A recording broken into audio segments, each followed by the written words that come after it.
রাস্তায় ভেসে আসছে ফুলের গন্ধ, বাজছে ঘণ্টা আর মানুষের চোখে মুখে আনন্দের সুর।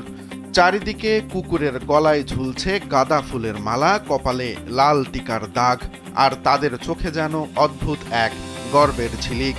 হ্যাঁ, এ যেন কুকুরদের নিজেদের দিন, কুকুর তিহার। নেপালে এমন এক উৎসব যেখানে মানুষ তাদের সবচেয়ে নিবেদিত বন্ধুকে পূজা করে।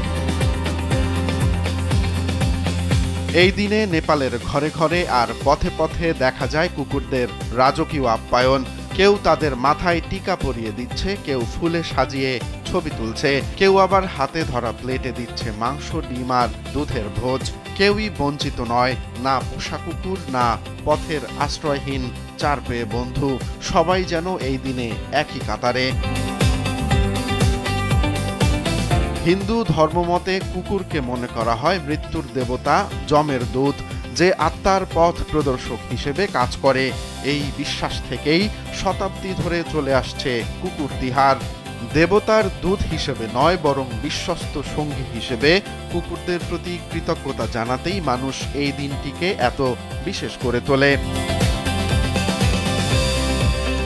কাঠমান্ডুতে সোমবার সকালে দেখা যায় নেপাল সেনাবাহিনীর কানাইল ডিভিশনের বর্ণাঢ্য প্যারেড। সামরিক পোশাকে সাজানো কুকুরদের সামনে মাথা নত করছে মানুষ।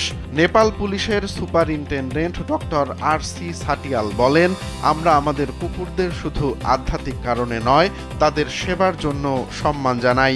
তারা দেশের নিরাপত্তার এক অমূল্য অংশ।